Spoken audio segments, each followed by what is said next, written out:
So, gumawa ako ng table dito. Hear me, there you.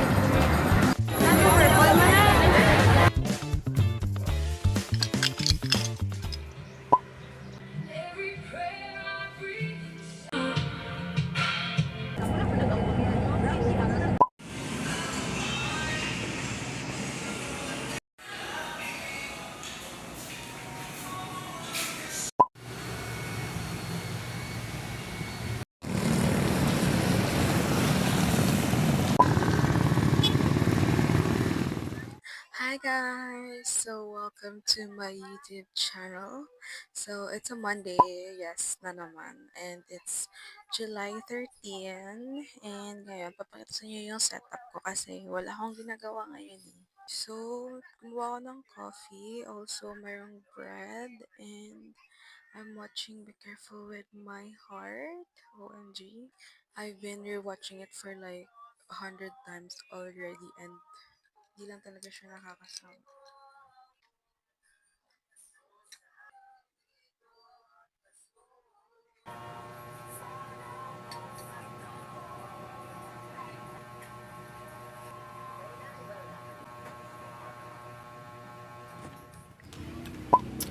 Hi guys, I'm currently doing some unproductive things today. The most unproductive person goes to me. Nag-share ako kanina, hindi ko siya natapos dahil isa akong tamad na tao talaga. Hi guys, so hapon na, kakatapos ko lang mag-makeup kasi nag-transition, ganun. Anyways, kasi trinay ko yung aking new lippy and super pigmented pala niya te. And this is the shade number 4 and pagkalagay ko talaga ganun, napagunan ako. Kasi sobrang pigmented niya pala. By the way, this is the DW na binili ko na ngayon niya lang narating yung bahay namin. Pero yun guys, yung atake dito kasi parang playgirl, ganyan. So, sobrang nito, parang hindi ka mati-threaten sa na ito. I'm planning pala to have like a makeup tutorial here on my YouTube channel.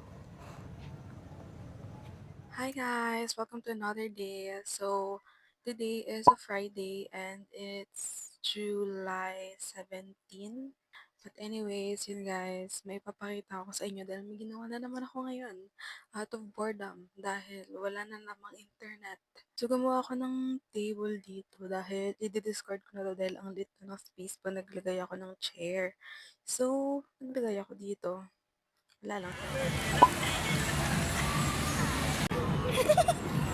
Hear me, there you. Pero kanang lamppost. Municipality of Tantangan, the city of And of course, my friend Joanne.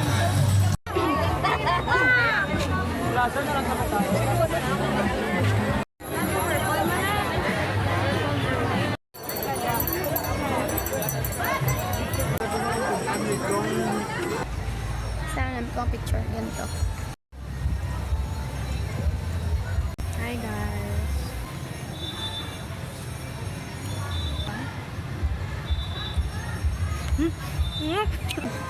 Hi guys! So, wala na, gikapoy na siya guys. It's 6:11. Oh, nung taning mais. 11 na, tapos ang plan na Monopoly is 8. Pero nakapoy na kami at this moment. Hi guys! So, today is a Monday. And napansin ko na parang skip yung days ng pag-vlog ko. Well, anyways, ngayon ay quarter to 12.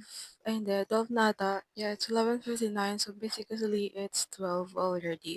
So, gumawa pala ako ng matcha and itatry ko siya kung pasok pa siya sa panlasa ko. Hindi ko pa siya na-try. And ngayon kasi is, actually, ng mga nakaraan pa, parang nasa exploring stage ako ng ng paggawa ng sarili kong kape.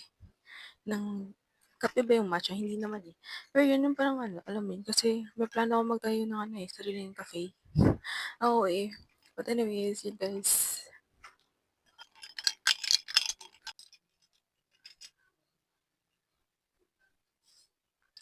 Nalalasahan ko naman yung matcha, pero umaapaw yung yung sweetness. Kasi nilagyan ko ng maraming condense. Okay lang yan, nag-explore pa lang naman ako eh.